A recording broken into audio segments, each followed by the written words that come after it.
नमस्कार, मी भाऊ तोरसेकर. तुम्ही बघत आहात प्रतिपक्ष.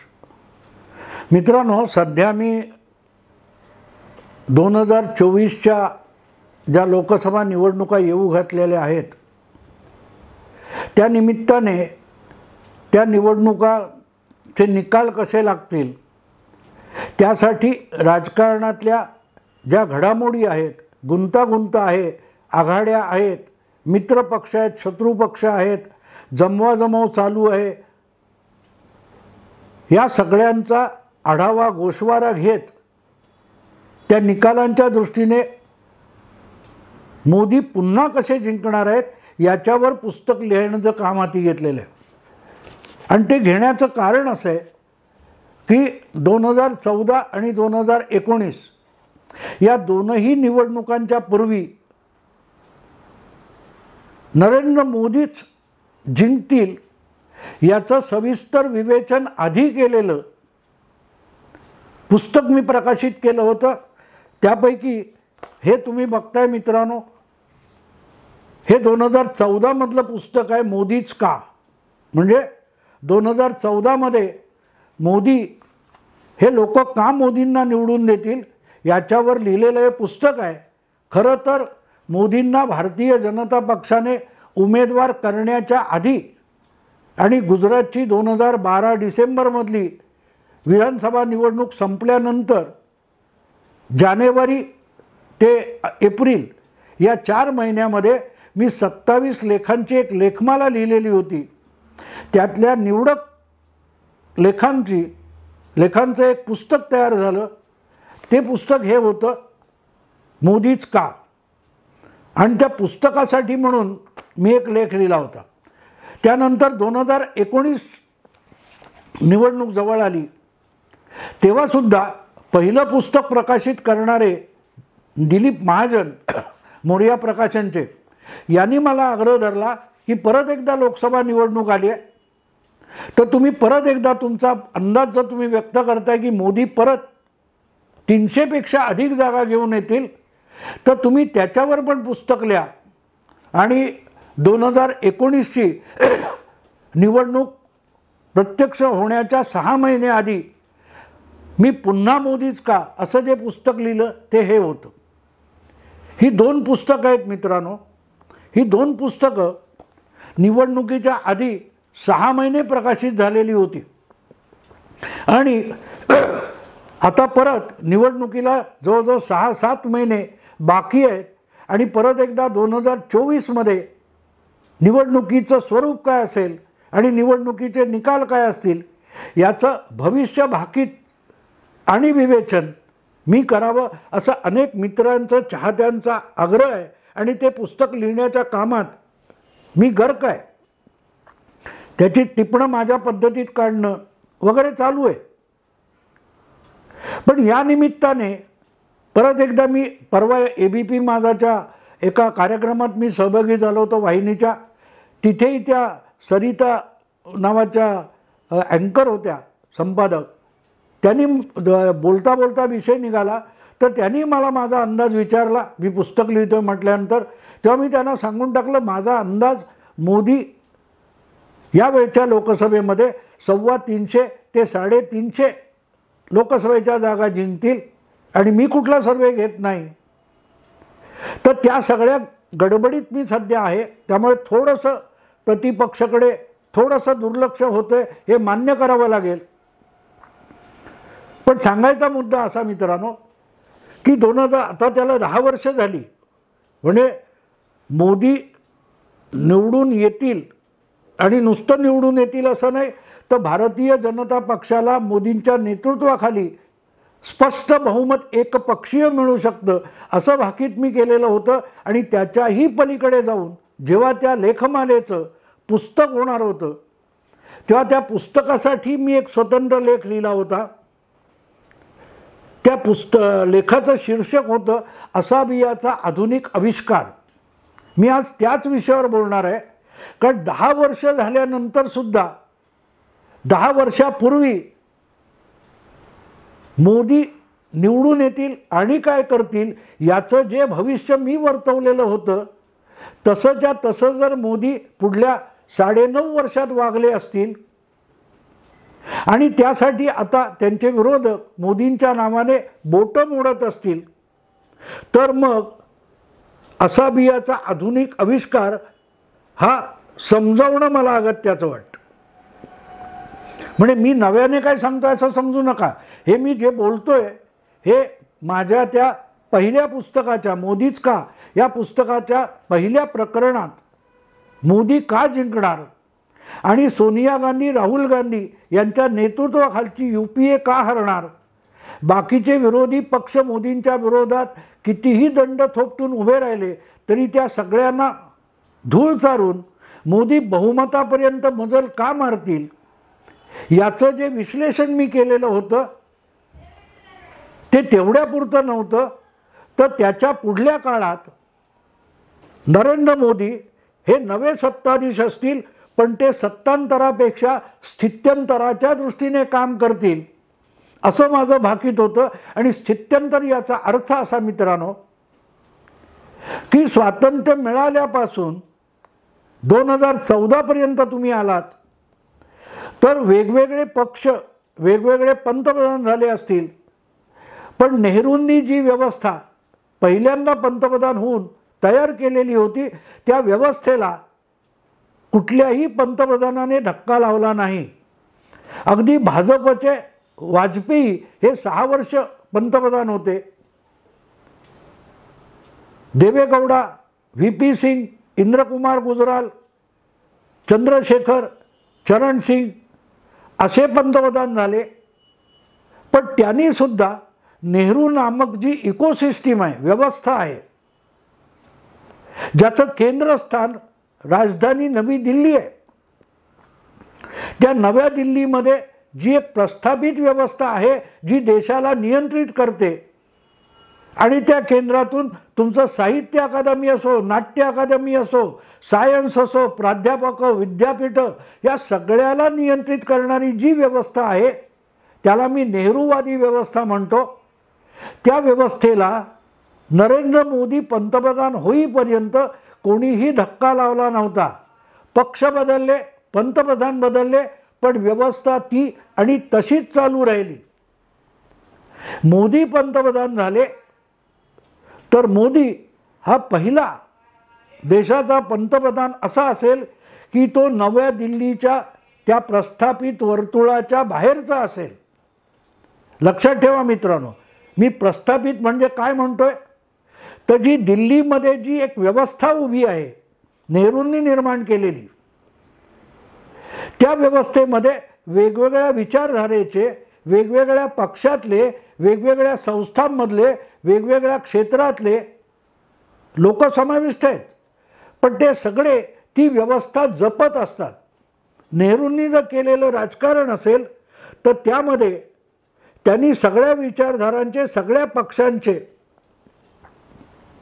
जे प्रमुख नेते, म्होरके यांचे हितसंबंध एका व्यवस्थेमध्ये निर्माण केलेत. त्यामुळे त्या व्यवस्थेला धक्का द्यायची वेळ आली की सगळे एकत्र येतात आणि त्यामुळे ती व्यवस्था कायम राहते. सत्तेतला पक्ष बदलतो, सत्तेतला नेता बदलतो, पण व्यवस्था कायम राहते. अशा पद्धतीमध्ये आधीची जवळजवळ 60-65 वर्ष गेलेली होती. पण नरेंद्र मोदी पंतप्रधान झाले तर नरेंद्र मोदी त्या व्यवस्थेला, नेहरूवादी व्यवस्थेला धक्का देतील. तुम्ही गेल्या 5-7 वर्षामध्ये ऐकलं असेल की मोदी देशाच्या लोकशाही संस्थांना धक्का लावत आहेत, देशातील लोकशाही व्यवस्थेला धक्का लावत आहेत. पण लोकशाही व्यवस्था म्हणजे काय याचा खुलासा कोणी करत नाही. ती व्यवस्था म्हणजे नेहरू व्यवस्था. आणि ती व्यवस्था अशी आहे की तुम्ही सुप्रीम कोर्टापासून वकिली व्यवसाय घ्या, प्राध्यापकी व्यवसाय घ्या, बुद्धिजीवी क्षेत्र घ्या, कला क्षेत्र घ्या, प्रत्येकामध्ये नेहरू हा या देशाचा उद्गाता आहे, उद्धारक आहे, ही मानसिकता आहे. आणि त्यामुळे नेहरूंनी जे काय केलं आहे, जी काय व्यवस्था उभारली आहे तिला धक्का लागता कामा नये आणि ती नेहरू व्यवस्था चालू ठेवायची. तर नेहरू खानदानातला कोणीतरी ती व्यवस्था चालवणारा असला पाहिजे. ही एक मानसिकता जी होती ती त्यातला कोणी मोडायला तयार नव्हता, ती बदलायला तयार नव्हता. ती जुनी सडलेली आणि एक्सपायरी डेट होऊन गेलेली आउटडेटेड व्यवस्था होती, कालबाह्य होती, पण ती बदलायला कुठल्याही पक्षाचा कोणीही तयार नव्हता. कोणी तयार नव्हता. आजच्यापेक्षा घटनेचे वेडेवाकडे अर्थ लावून अनेकदा न्याय आणि घटनेवर कुरघोडी इंदिरा गांधींनी आणि काँग्रेस सकट अनेक पंतप्रधानांनी केलेली आहे. पण ज्या प्रकारे आजचं सुप्रीम कोर्ट पदोपदी मोदी सरकारला टोकण्याचा प्रयत्न करतं, असं यापूर्वी झालेलं नव्हतं. आणि त्याला मी नेहरू व्यवस्था म्हणतो. आणि त्यामुळे नेहरू व्यवस्था मोडायची असेल तर कोणीतरी आउटसाइडर, बाहेरचा, उपरा आला पाहिजे. कारण नेहरू व्यवस्था नुसती सडलेली नव्हती, तर ती इतकी निकामी झाली होती की राहुल गांधी यासारख्या निर्बुद्ध माणसाला सुद्धा देशाचा पंतप्रधान करायला हे सगळे उत्सुक आहेत. कारण राहुल गांधी आले तरच नेहरू व्यवस्था टिकणार. आणि नेहरू व्यवस्थामध्येच आपले सगळे हितसंबंध आणि आपले स्वार्थ अडकलेले आहेत. आणि म्हणूनच देशातल्या सगळ्या समस्या एखाद्या साचलेल्या डबक्यासारख्या झालेल्या होत्या. त्या डबक्यात साचलेलं पाणी उपसून टाकायचं असेल तर कोणीतरी बाहेरच्याने आलं पाहिजे, उपऱ्याने आलं पाहिजे. आणि लक्षात ठेवा, मोदी हे दिल्लीतच प्रस्थापित असलेल्या भारतीय जनता पक्षाचा नेता असले तरी ते दिल्लीतले भाजपाचा नेता नव्हते. दिल्लीत बसून राष्ट्रीय राजकारण करणारे सगळ्या पक्षाचे नेते हे दिल्लीकर असतात. आणि त्यांच्या पक्षाचा दिल्ली बाहेरचा नेता दिल्लीमध्ये येऊन वरचष्मा दाखवू शकत नाही. शरद पवारांची मोठी अडचण तुम्हाला इथे कळेल. एखादा पत्रकार मद्रासचा असो, मुंबईचा असो, चेन्नईचा असो, कोलकात्याचा असो, पण त्याला दिल्लीत जाऊन आपलं वस्तान बसवता येत नाही. ही गंमत लक्षात घेतली पाहिजे मित्रांनो. तो पत्रकार असेल, तो वकील असेल, जेठमलानींसारखा दांडगा वकील हा आपल्या उत्तरार्धामध्ये दिल्लीत गेला, पण त्याला आपलं बस्तान बसवता आलं नाही. हा फरक जर लक्षात घेतला तर तुम्हाला कळेल की मोदी काय करतायत. नेहरू व्यवस्था, ज्याला ते खान मार्केट गँग म्हणतात, ल्युटियस दिल्ली म्हणतात, ही सगळी दिल्लीची नेहरू व्यवस्था आहे. आम्ही सर्वश्रेष्ठ आहोत, आम्ही ज्याला आशीर्वाद देऊ, वरदान देऊ, त्याचं कल्याण होईल, आणि आम्ही शापवाणी उच्चारली तर तो नष्टप्राय होईल, अशी जी काय वर्चस्ववादी मानसिकता आहे त्याला दिल्लीची सत्ता म्हणतात. आणि ती सत्ता म्हणजे नरेंद्र मोदी किंवा सरकार नव्हे, तर दिल्लीत बसलेले आपण या देशाचे नैतिक नेतृत्व करतो असं आग्रहाने सांगणारे जे लोक आहेत त्याला नेहरू व्यवस्था म्हणतात. मग ते नाटकात असतात, साहित्यात असतात. आठवतं ना तुम्हाला, त्या दादरीमध्ये अखलाक नावाच्या मुस्लिमाची हत्या झाली. ते अखलाक हत्याकांड हे उत्तर प्रदेशच्या हद्दीत आहे, पण त्यासाठी सुद्धा नरेंद्र मोदींच्या डोक्यावर खापर फोडून अनेक साहित्यिकांनी अकादमी पुरस्कार परत केले होते. हैदराबादच्या युनिव्हर्सिटीमध्ये वेमुला नावाच्या विद्यार्थ्याने आत्महत्या केली. तिथे मोदी सत्तेवर नव्हते, तिथे तुमचे कोणते चंद्रशेखरराव मुख्यमंत्री होते. पण खापर कोणाच्या डोक्यावर पडायचं? नरेंद्र मोदींच्या. कारण नरेंद्र मोदी हे गेली 9.5 वर्ष दिल्लीत पंतप्रधान आहेत, पण आजही ते या लोकांनी वाळीत टाकलेले उपरा नेता आहे. तो उपरा नेता आहे. या लोकांनी, दिल्लीच्या लोकांनी त्याचा राज्याभिषेक करायला दिल्लीतले हे सोकॉल्ड जे भटजी आहेत, त्यांनी आपल्या पद्धतीमध्ये नरेंद्र मोदींचा राज्याभिषेक करायला नकार दिलेला आहे. तू दिल्ली जिंकली असेल पण आमच्या इच्छेनुसार सरकार चालवलं पाहिजे हा त्यांचा आग्रह असतो. मग सोनिया गांधी असोत, मनमोहन सिंग असोत, राजीव गांधी असोत, इंदिरा गांधी असोत, या सगळ्यांना दिल्लीच्या त्या एलिट क्लास ज्याला म्हणतात, अभिजन वर्ग जो आहे, त्या अभिजन वर्गाचा आशीर्वाद नसेल तर शिव्या शापच मिळत असतात. आणि हे लोक, मला तुम्हाला आठवणीने एक गोष्ट सांगितली पाहिजे. मेपू रेगे नावाचे एक चांगले मराठी विचारवंत होऊन गेले. त्यांचा 1996 साली प्रसिद्ध झालेला एक चांगला अभ्यासपूर्ण लेख आहे, जो महाराष्ट्र टाइम्स आणि महानगर या दैनिकांनी नवभारतमधला तो लेख हा पुनर्मुद्रित केला होता. त्यामध्ये एक परिच्छेद फार अप्रतिम आहे की समाजामध्ये जो अभिजन वर्ग असतो, अभिजन म्हणजे एलिट क्लास, आणि एलिट क्लास म्हणजे आजची ल्युटियन्स दिल्ली, खान मार्केट गँग, जे बाकीच्या सगळ्यांना तुच्छ लेखत असतात. मग तो पंतप्रधान असो, मंत्री असो, कुठल्याही पक्षाचा असो, पण ज्याला आम्ही मान्यता देत नाही तो तुच्छ असतो, ही त्याची धारणा असते. आणि अशी दुसऱ्यांना तुच्छ लेखणारा जो असतो तो अभिजन वर्ग असतो. आणि त्याचं वर्णन मेपू रेगे आपल्या त्या लेखामध्ये असं करतात, समाजामध्ये जो एक अभिजन वर्ग असतो, तो अभिजन वर्ग आपल्यातल्या म्हणजे आपल्या परिघातल्या, अभिजन वर्ग आपल्या परिघातल्या लोकांचं अतिरेकी समर्थन करतो. अतिरेकी समर्थन करतो याचा अर्थ लक्षात तुम्हाला यायचा असेल तर तो असा आहे की तो टहलकाचा संपादक तरुण तेजपाल याच्यावर बलात्काराचा आरोप झाल्यानंतर दिल्लीतले मोठमोठे संपादक त्या तेजपालचं समर्थन करायला पुढे आले. त्यांनी काय केलं होतं, त्याच्या संपादक मंडळात असलेली एक तरुण मुलगी, तिचा विनयभंग केला होता गोव्यामध्ये, आणि त्याच्यावर तिने तक्रार केली. तर त्याचं समर्थन करायला दिल्लीतले एकापेक्षा एक दांडगे संपादक तरुण तेजपालच्या समर्थनासाठी पुढे आले होते. कारण तो त्यांच्या वर्तुळातला होता, दिल्लीच्या वर्तुळातला होता. इतरांच्या, अर्णब गोस्वामी मुंबईतून रिपब्लिक चॅनेल चालवत होता, त्याच्यावर खोटा नाटा खुनाचा आरोप ठेवला, तर दिल्लीतले किती संपादक त्याच्या समर्थनासाठी पुढे आले? नाही आले, कारण तो दिल्लीच्या त्या ल्युटियन्स वर्तुळातला नाही आहे.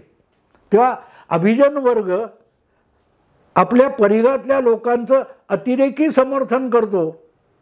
आणि त्याची दुसरी बाजू अशी की आपल्या परिघाबाहेरच्या लोकांचा अतिरेकी निषेध करतो. तेव्हा मोदींचा द्वेष, मोदींवर सातत्याने टीका टिप्पणी, आणि अगदी निर्बुद्ध राहुल गांधी किंवा बलात्काराचा आरोप असलेला तरुण तेजपाल याचं समर्थन दिल्लीचे लोक करतात. याला नेहरू व्यवस्था म्हणतात. तो एलिट क्लास, तो अभिजन वर्ग. नेहरूंच्या व्यवस्थेने जो अभिजन वर्ग तयार केला आहे त्याची कोंडी फोडल्याशिवाय या देशामध्ये खरं स्थित्यंतर होऊ शकत नाही. आणि ते स्थित्यंतर नरेंद्र मोदी घडवून आणतील, त्याची सुरुवात करतील. हे मी 2013च्या त्या पहिल्या पुस्तकामध्ये लिहिलेल्या असाबियाचा आधुनिक आविष्कार या प्रकरणामध्ये हा तपशील दिला होता की मोदी नेहरू व्यवस्थेला सुरुंग लावायला सुरुवात करतील. आणि गेल्या 10 वर्षामध्ये हे कसं झालं आहे, हे का होऊ शकलं? असाबिया म्हणजे काय? असाबिया हा इब्न खाल्दून नावाच्या 14व्या शतकातल्या इतिहासकाराने लिहून ठेवलेल्या पुस्तकातला एक सिद्धांत आहे. मोदी हा असाबियाचा अवतार आहे, असाबियाचा आविष्कार आहे. आणि मोदी हे देशात एवढं मोठं परिवर्तन सोडा, पण राजकीय परिवर्तन करून बहुमत मिळवू शकले, कारण मोदींची ताकद भाजपच्या नुसत्या संघटनेमध्ये नाही आहे. मोदींची खरी ताकद, ज्याला इब्न खालदून असाबिया म्हणतो, त्या असाबियामध्ये दडलेली आहे. म्हणूनच 2014-2019 मोदींनी सहजगत्या जिंकली आणि 2024सुद्धा असाबियाच्या बळावरच नरेंद्र मोदी जिंकणार आहेत. फक्त असाबिया म्हणजे काय, हा व्हिडिओ लांबलाय म्हणून मी दुसऱ्या भागात असाबियाचा तपशीलवार अर्थ तुम्हाला सांगेन. मग तुम्हाला कळेल की असाबिया म्हणजे काय, एल्गार म्हणजे काय, सत्तांतर आणि स्थित्यंतर यातला फरक काय, हे तुम्हाला दुसऱ्या व्हिडिओत सांगेन. आत्ता इथेच थांबतो. आवडलं लाईक करा, शेअर करा, सबस्क्राईब करा. नमस्कार.